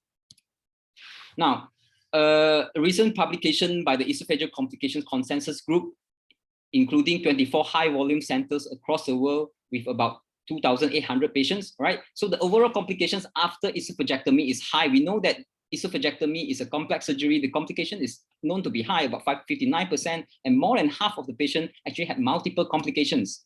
So the commonest, of course, is pulmonary and cardiac complications. And anastomotic leak rate is about 11.4%. Conduit necrosis or ischemia is 1.3%. Recurrent laryngeal nerve injury is 4.2%. And of course, tau leak is about 4.7%. 30-day and 90-day mortality is 2.4% and 4.5% respectively. How can we make this better, right? So probably we should consider MIE. This is the patient of Professor Thorak that I showed you just now, where a tube was connecting the esophagus to the stomach. And this is what we are doing now in this era, right? MIE. You can see the 4 small thoracoscopic wound here, 5 laparoscopic wound, and 1 small incision of the neck for us to construct the anastomosis. So just to share with you, the TIME trial is a multi-center trial in Europe comparing MIE versus open esophagectomy. So it showed that, of course, MIE has a less blood loss, reduced pulmonary complication, reduced vocal cord palsy, shorter hospital stay, and better quality of life. And most importantly, there's no compromise in the long-term oncological outcomes after 3 years follow-up by the study group. The same thing done by the French group, the MIRO trial, but they compare actually hybrid MIE, means either a laparotomy plus a thoracoscopy or a thoracotomy plus a laparoscopy was done versus an open esophagectomy. Similar results were shown. Intra-op and 30-day morbidity were much lower in the HMIE group. And of course, there is a much reduced pulmonary complication in the HMIE group versus the OE group. And again, there is no difference in the 5-year disease-free survival and overall survival. What about RAMI? RAMI, according to the robot trial, of course, it shows similar result as per MIE. So surgical-related post-op complication, blood loss, pulmonary complications are much lower, and patient had a better quality of life and better recovery versus open esophagectomy. And of course, again, the long-term survival was not affected via a MIE approach. So in summary, MIE, I think it certainly has its benefits. Number one, it reduces morbidities, especially pulmonary and cardiac complications. It reduces hospital mortality, shorten hospital stay. We can have similar, if not higher, lymph node yield from a minimally invasive approach because of better view with a magnification and also 3D laparoscopy. The anastomotic leak rate is similar in both. And most importantly, there is an equivalent oncological outcomes and survival. However, with an improved recovery and improved tolerance to adjuvant therapy, we think that in the long run, probably the MIE group may have a better long-term outcomes. And more importantly, it is applicable to elderly group, especially in our populations. And I think certainly MIE is the way forward. So if you ask me, Rami versus MIE, whether you like Muhammad Ali or Mike Tyson, well, we shall wait for the RCT result, which is ongoing now, Rami and also Revate trial. Hopefully we will see the result. But again, we have to look at our local index, whether robot is available here. I don't think so, probably not within the next 20 years, right? So next, I'm going to share with you the recent survey that was done among the upper GI surgeons in Malaysia. So basically just to assess what is the esophagectomy approach that we do for patients with esophageal cancer. Number one, we noticed that 40% of the upper GI surgeons or their team here have an MDT tumor board meeting in their respective hospital. And of course, why is it only 40%? This is mainly due to the MDT tumor board meeting is not so easily available and being set up in the private practice. There are some limitations there, I would say, right? So approach for advanced esophageal cancer, and I'm glad to see that 80% of the surgeons actually approach a multimodality approach rather than an upfront surgery. Okay, and more surgeons actually going for MIE approach, either a full MIE or a hybrid approach. And in terms of lymph node dissection, most of us are doing at least a 2-field lymph node dissection in the macular esophagectomy, and more people are going towards a 2-field plus, if not a 3-field lymphadenectomy, which are very important in improving the survival and accurate staging for patients. And again, the location of anastomosis, either you go for Macion for all the cases or Ivor Lewis, is up to the surgeon choices. So a majority of the upper GI surgeons prefer anastomosis at the neck. Okay, so just to show you that at the moment we have 26 upper GI surgeons registered with Malaysia NSR that are practicing in Malaysia. So in the public sector, there are 7 centers available. One is in Pulau Pinang. IKN now is in Selangor. I mean, Sungai Buloh has shifted to IKN. Hans is in Johor Bahru. Hashima in Kuching. Ui is in KK. And Prof. Nick is in UKM. And I think Prof. Lau and Mr. Yap are visiting UM at the moment. So we are actually working towards centralization of upper GI cancer treatment. And so that, just to put up this to show you that you know where the nearby upper GI centers are, and you can always share the cases. I mean, you can always talk to us, discuss with us about any difficult cases that you see, and especially esophageal cancer management. I think it should be centralized and shouldn't be done in a non-upper GI center, right? So why is centralization of upper GI cancer treatment so important? Because it has been proven to improve short and long-term outcomes, and it has been implemented in low incidence countries, especially in Europe and UK. For example, in England, there were 100 over centers that do esophageal gastric cancer surgery in 2003. In 10 years' time, it has shrunken to 43 centers, and according to the meta-analysis worldwide, it showed that centralization reduced 30-day mortality from 7.4% to 2.5%, and it improved 5-year survivals in centralized centers. And not only about improving patients' outcome, and I think centralization is very important for us to train the future surgeons. If let's say we cannot consolidate our volume in a center, it's difficult for us to have a good training program for our trainees in the future. Now, lastly, just to share with you about my hospital and what we have been doing in Hospital Pulau Pinang. So MIE is a standard of approach for all patients with esophageal cancer that are diagnosed in Hospital Pulau Pinang. So this is my team. Okay, we like to do MIE in a Man in Black way because we are using a 3D laparoscopy, and hence we have to put on the 3D glasses, all right? So 3D laparoscopy certainly improve the depth perception and make lymph node dissection much easier for me, Okay, so I practice a selective ERAS in my center. So I think thanks to my friendly NS colleague and also my NST team, nutrition support team, and my allied health staff, we are working towards ERAS protocol. So I think here I just want to highlight to you, goal-directed food therapy is very important. It really smoothen the post-op recovery for the patients. All right, and early nutritional support is another key factor here in managing patients with upper GI cancer. So this is what I learned in China from my mentor. So I routinely give my patient 50 cc of olive oil the night before, which enhance the visibility of thoracic duct during the surgery, so that to reduce the risk of injuring it during the esophagectomy. And lastly, which I learned in Shanghai from my boss, and I think this is the most useful thing that I've learned about MIE, is we do MIE with double lung ventilation, okay? We would never use a double lumen ventilation because I want to avoid single lung ventilation, which improve the oxygenation, reduce reperfusion injury, and of course, this significantly reduce pulmonary complication and shorten hospital stay. And of course, with a single lumen ET tube that is put into the trachea is easily being retracted, enhanced it's much easier for me to perform a paratrachea and a left recurrent laryngeal lymph node dissection. So this requires a lot of communication with NS. Of course, there are a few tricks here, which I'll share with you in a while. How do we ensure adequate exposure to the esophagus even without collapsing the lung? So this is how we position the patient in a left lateral semi-prone position, right? Okay. And usually we done with a single lumen ETT, as I said, and we also insufflate CO2 into the thoracic cavity at an 8 mm mercury, and it is done with a 4 laparoscopic port technique.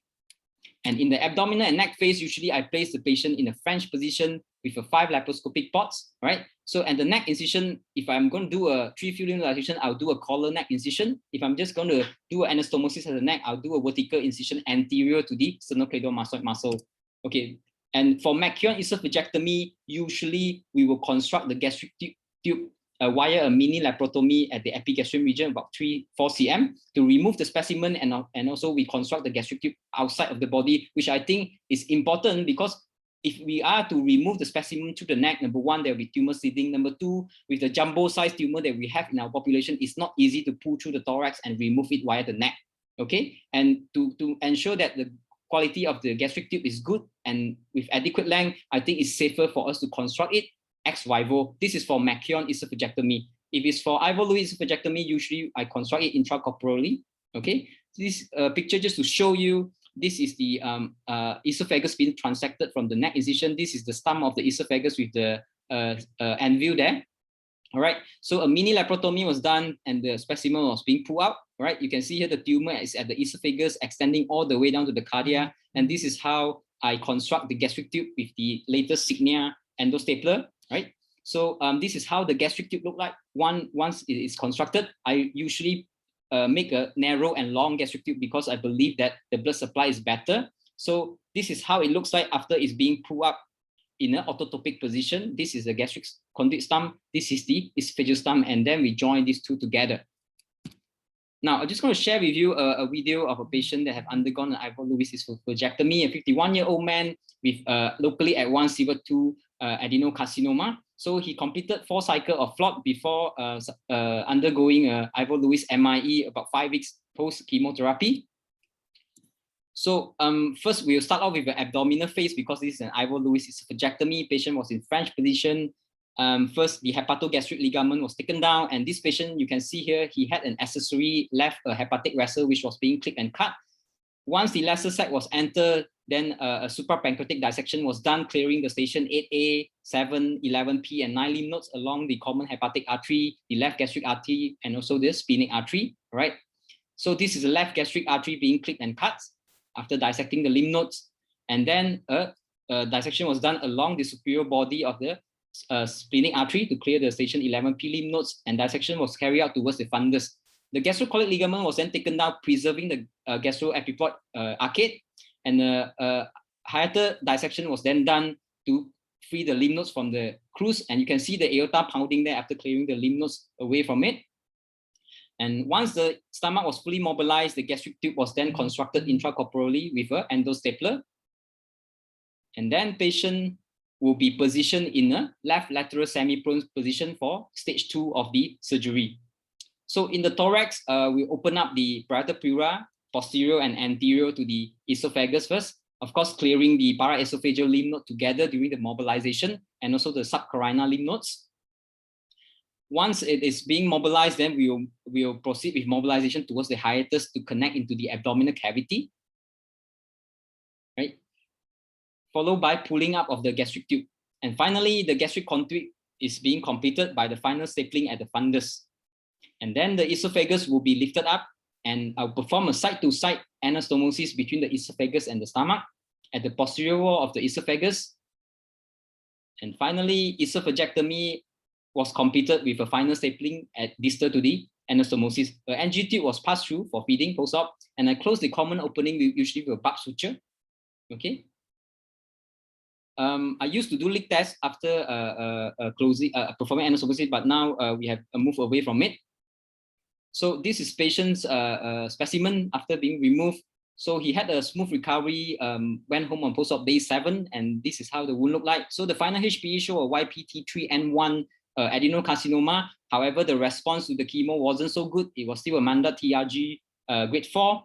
2 out of the 63 lymph nodes that was harvested was positive. So one at the subcarinal region, one at the mid-thoracic paraesophageal region. So the margin was clear, and he had then go on to complete the post-op 4 cycle of FLOT chemotherapy, and now he is about 9 months post-op, and he's doing very well. I just saw him, I think 2 weeks ago in the clinic. Next video, just going to show you how we do a thoracoscopic right recurrent laryngeal lymph node clearance. Okay, so the right recurrent laryngeal lymph node is located at the apex of the right thorax, just around the subclavian artery. So the parietal pleura at the apical thorax was first opened with hook.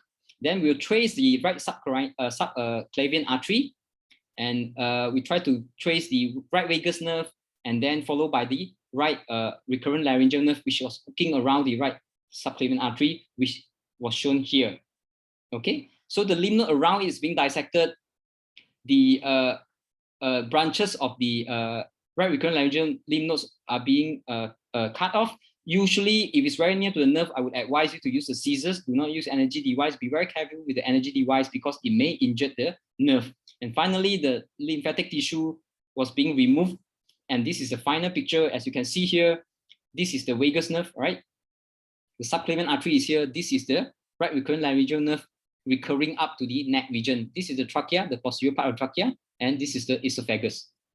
The last video I'm going to show you will be a left recurrent laryngeal lymph node dissection, which is between the trachea and the esophagus. So this is the trachea here, right? The membranous part of the trachea is being retracted by my assistant, and the esophagus being hooked up.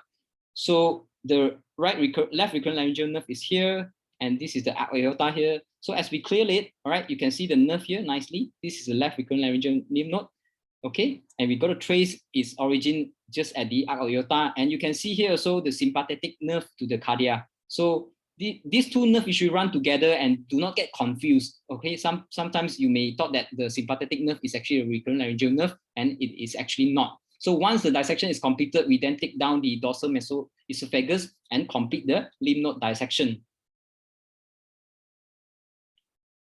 So again, this is the final view here. You can see this is the trachea being retracted. This is the membranous part. This is the esophagus being lifted up. This is the left recurrent laryngeal lymph nodes, and this is the arc aorta.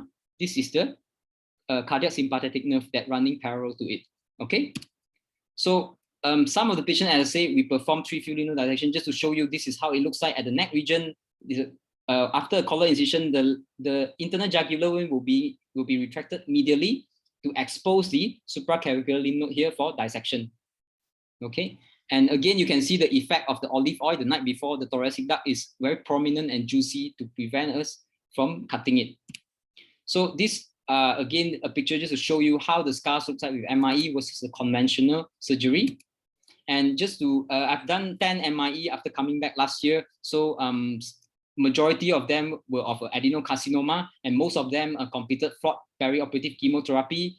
6 of them were Machion versus 4 Ivor Lewis, and 3-field lymph node dissection was done for 3 patients, and the rest at least had a standard 2-field, if not a total 2-field lymphadenectomy. Mean harvested lymph node was about 43.6 lymph nodes, and the lymph node metastatic rate was about 0.18.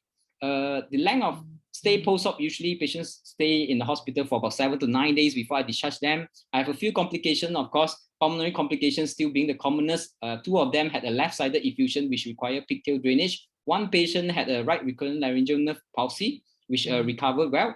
And 1 patient has a superficial SSI. There was no more mortality in this cohort. And again, you can see how advanced is our population. Most of them still had a 4A disease base due to the heavy lymph node metastasis.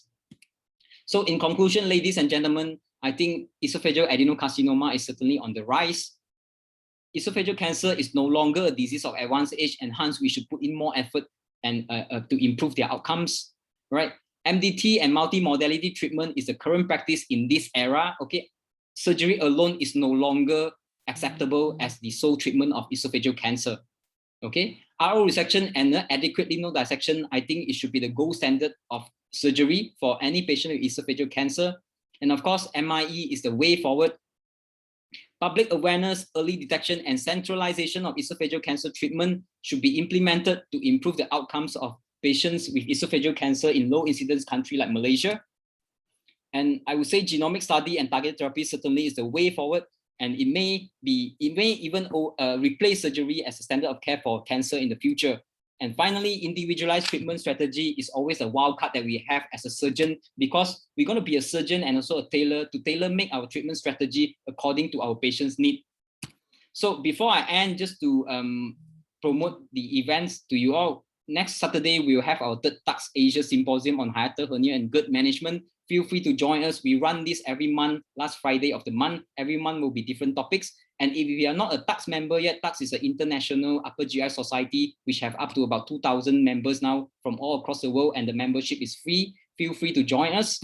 And of course, I'm really looking forward to this, and hopefully we can have a physical meeting soon in JB in October for the Mugis meeting. And again, if you are not a Mugis member yet, you can join us on Facebook or even sign up as a member of Mugis.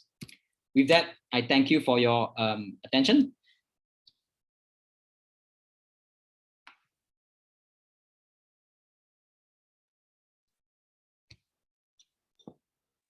That was a very nice presentation, Dr. Kelvin. Very, very good work you've been doing. With that, now we start the Q&A section. A lot of nice questions from you all. Those of you who have still not submitted questions, I think we've had a bit of time. So with that, we'd like to ask the first question. Earlier on, somebody asked Mr. Lim with regards to the bougie. Use a bougie for your fundoplication procedure. What is the size that you use? And should you not have a bougie available, are there any alternatives? Mr. Lim? Yes, Hans, thanks for posing the questions, and thanks for Wong. Bougie, I find that conventionally most describes using a size 18mm bougie or 54 French, but I find that in our Asian patients, we tend to have smaller diameter of esophagus, and if we do a partial wrap, a large bougie may not be necessary. So therefore, in my practice, I use mostly about 45 French or 15mm of a bougie. And if you don't have bougie, the option is you can do it intraoperatively, you do it endoscopy. You put in a CRE balloon of size 15mm or 18mm at the distal esophagus, they're mobilized, and you wrap around it. The reason I do this bougie, because you can see here, a diagram here, but when you do posterior hernia repair, usually there's a Y fulcrum here. So when you do anterior wrap, sometimes you tend to wrap, you tend to press the esophagus downwards and you form a king. So the bougie is actually to prevent all this king over the Y shape. The posterior repair form a Y shape. So although anterior repair have not been shown much compared to the posterior wrap to have much complications, but sometimes if you do over when the anterior wrap pressure is too high, where you actually pressing the esophagus down and it causes a king. So this bougie is to prevent the king.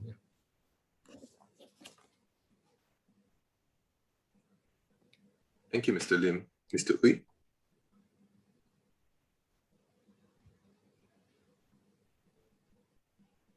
I think you're mute, Mr. Hui. All right.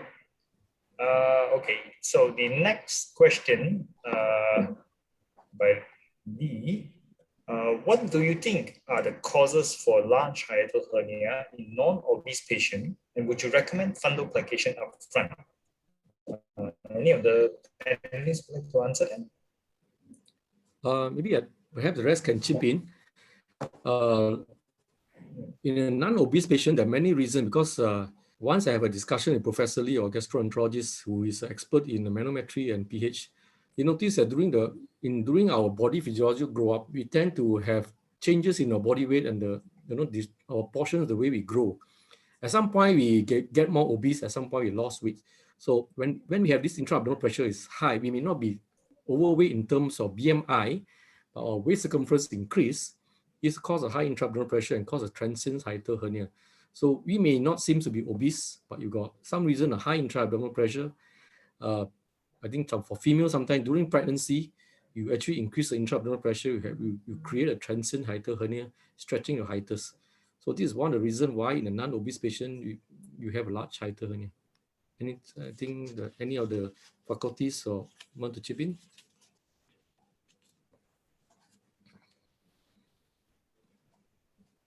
Mr. Nachmi? I think that there's no specific reason why some people who are, not obese and develop hiatal hernia, because we do see sometimes they're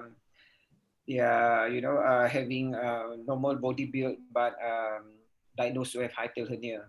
That's number one. Number two, for me, if you diagnose somebody through endoscopy or whatever modes of diagnosis, somebody who are symptomatic with grade 3 or 4 hiatal hernia, so you should consider of surgical repair instead of giving them PPIs or whatever, because there's no magic drug that you can treat hernia.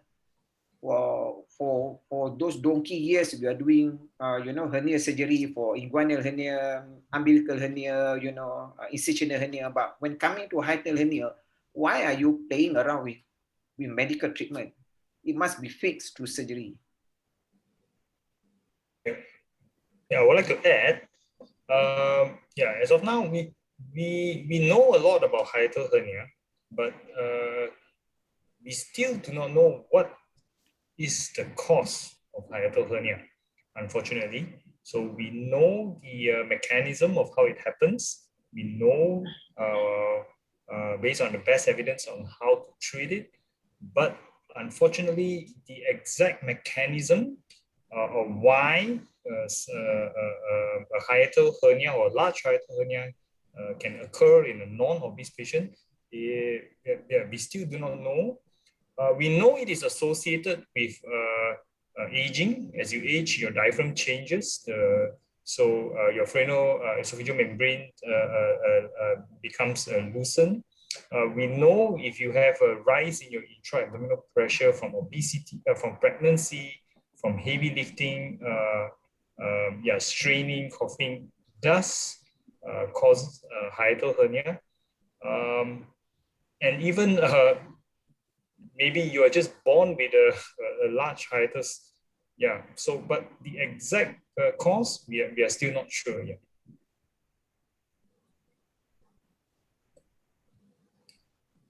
Okay, probably I take the third question. This is related to our current pandemic situation.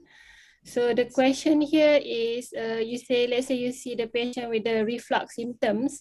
Since with the pandemic, we tend to, postpone or delay our elective endoscopy. So what would be the suggestion on the best approach to manage this kind of patient? Because we can't really, schedule them for early endoscopy. Probably each of the panelists can, chip in some idea what is being done in private and versus in government hospital. Mr. Lim, want to start first?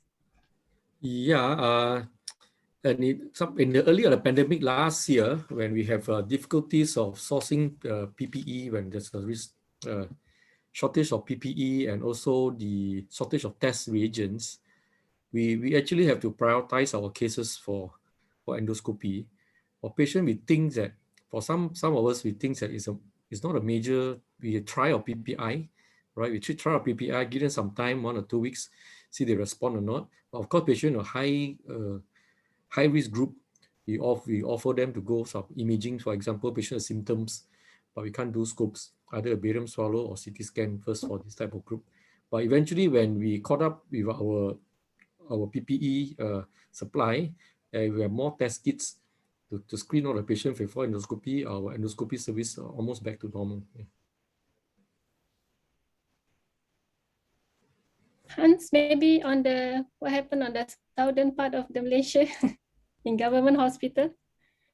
For HSA, we had some limitation of endoscopic services, but by and large, I think the only thing is we have to make sure that we test all our patients and we do the scope. Sometimes for scheduled scopes, we bring them in early, we get them tested, but that means that after the testing is done, we start our scopes probably about 10, 11 o'clock. So between the periods of 8 a.m. and 10, 11 a.m., we do the inpatient scopes. So by and large, our scope services have become longer because we go back later now. But other than that, we don't turn anyone away, and high-risk cases or those with red flags get endoscopic investigations done very, very early. We've put a lot of effort into getting scopes done within 2 weeks of referral. And by and large, as far as I'm concerned, if you refer anyone to surgical HSA for upper GI symptoms, you will be scoped very, very fast. Previously, prior to pandemic, you would scope them almost the same day. But that's probably the biggest change now. Now we have to schedule them, get the testing done, and then proceed. Your side? I think from my side, in the beginning of the pandemic, we schedule a lot of elective endoscopy. So I think all this rescheduling, so we can't really see what is the real indication for the patient to come for the scope. So we might actually missing a lot of patients who, schedule for investigation of reflux. But in terms of a referral, let's say if we receive the patient who had reflux symptom, because reflux symptom, it could be a benign, and it could be some because of gastric outlet actually presented with them. So if they have this what we call alarming symptom together, they get to scope earlier, of course, provided that they come into our referred as outpatient, so they tend to get missed out. So if we are quite comfortable with the symptom, there's no worry with other the signs of possibly malignancy, obstruction. So they're usually treated with a PPI first, but still we would like to still reschedule them for early endoscopy whenever it's possible. And now that we have given a slot to send out some of the patient to private hospital, which is being paid by the government, so it helped up to fasten some of this patient appointment. Other than that, I think if you're straightforward, you're worried about malignancy or real obstruction, then they will get scoped immediately after the testing then.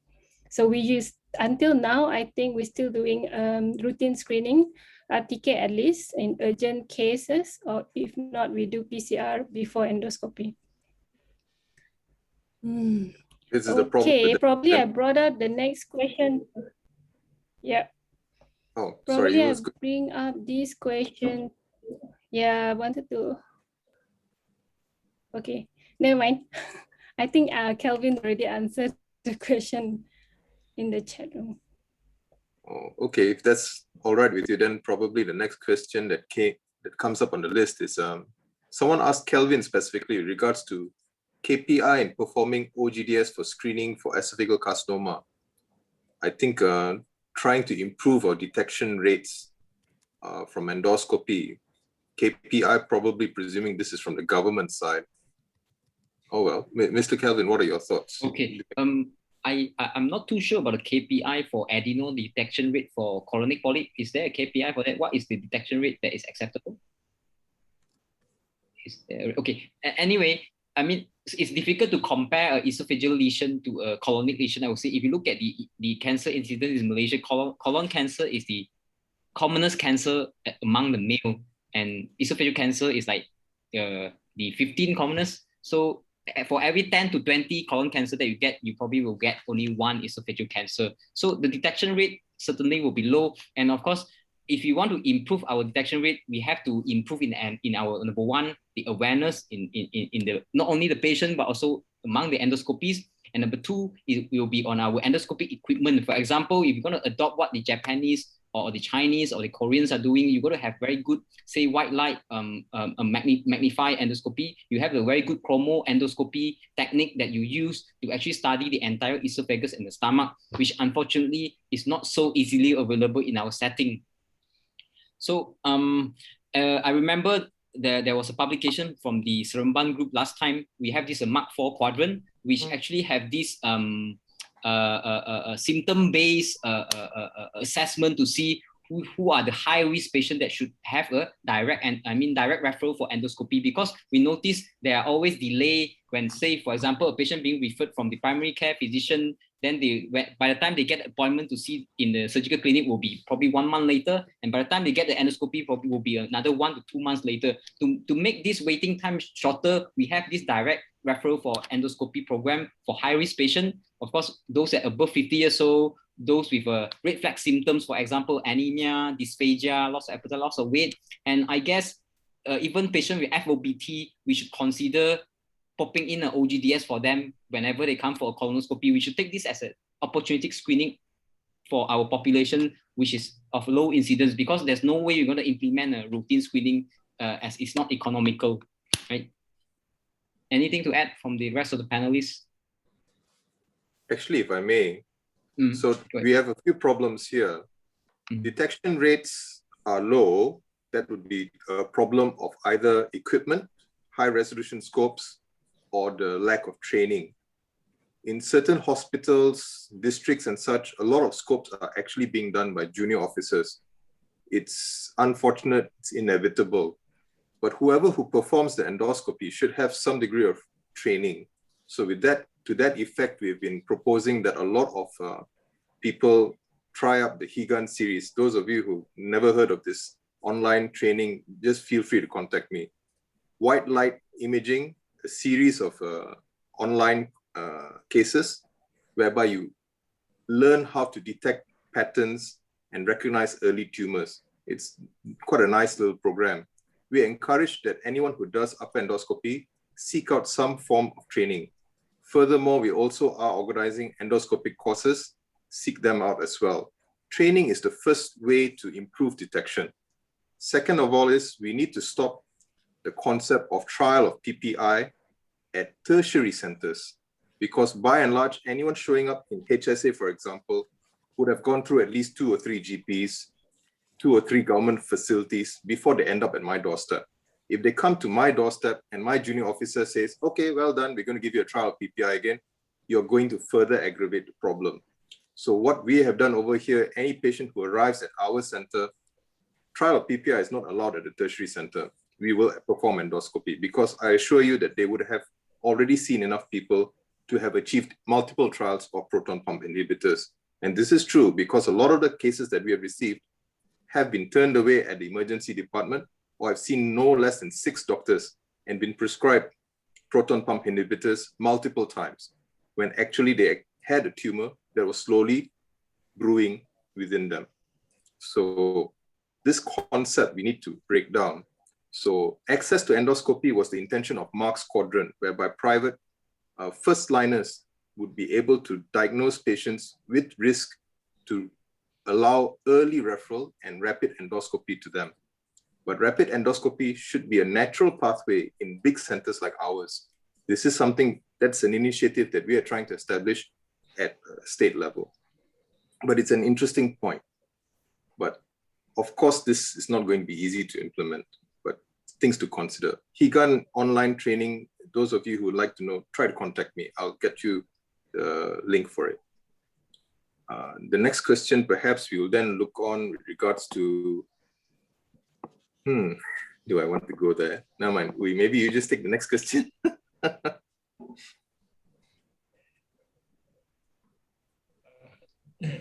Well, there's a question on robotic surgery versus laparoscopic surgery and the obstacles in the chat box. Any thoughts on that? And any maybe I'll just comment on RAMI versus MIE. Robotic is perceived as having advantage because it has 10 times magnification. It has a seven angle of movement for the robotic arms, and certainly it allows us to perform a more meticulous dissection, especially along the recurrent laryngeal nerve lymph nodes. Right? These are the advantage. However, we have to balance it against the number one would be the cost issue. Number two is the availability of the robots. For example, you look at Malaysia, even the common procedure that are using robot, for example, urological procedure, they are not entirely using robot as well. It's not even very available among the urologists. What about the other discipline, right? So these are the things that we have to look into, whether it is easily available, whether it is cost economic, and of course a robot will really cost us an arm, you know, to have a robot in the hospital actually. Yeah, of course it probably may be the future. For example, laparoscopic surgery was started 40 years back then, and after like 20 years it has become a gold standard, starting from cholecystectomy, and now it is evolving and becoming a gold standard for more and more procedure. Who knows, in one day robotic surgery may take over laparoscopic surgery to be the gold standard as well. We really cannot predict that. It may happen in the future. Anyone else have any comment? Yeah, if I may add, yeah, thus far, RAMI, I mean, the studies out there, RAMI versus laparoscopic, all the studies are mostly non-inferior study. So it has proven that robotic is as good as laparoscopic. But there's so far there is no study to show that it is better than laparoscopic for the patient. I've had a chance to participate in robotic surgery. I clocked about 10 in my logbook during my training. To tell the truth, it is really very surgeon friendly, but is no difference towards the outcome of the patient, because maybe one of the reasons that that was hypothesized was that because the laparoscopic surgery the technique in laparoscopic surgery is so advanced and it's so good now that it has taken away all the disadvantage of open surgery. Now, robotic surgery is very friendly for the surgeon. It cuts down the learning curve as well. But I think until the price of the robot comes down drastically, I do not think many centers can afford robotic surgery, especially if the justification is only for the comfort of the surgeon. So yeah, until the time comes, then maybe robotic surgery will take off. I think at the moment MIE is good enough. We don't need RAMI yet at the moment. Yes, if you can exactly. do a good MIE is good enough at the moment.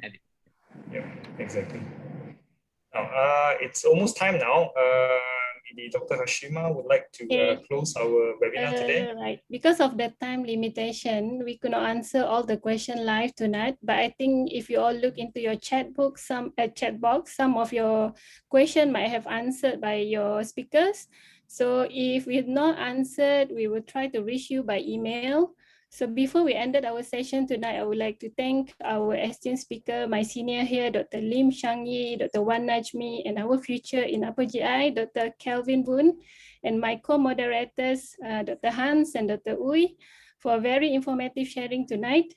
Even though the COVID pandemic has restricted our travel, it has been great to be able to meet up virtually and sharing the information together here with another 400 participants tonight.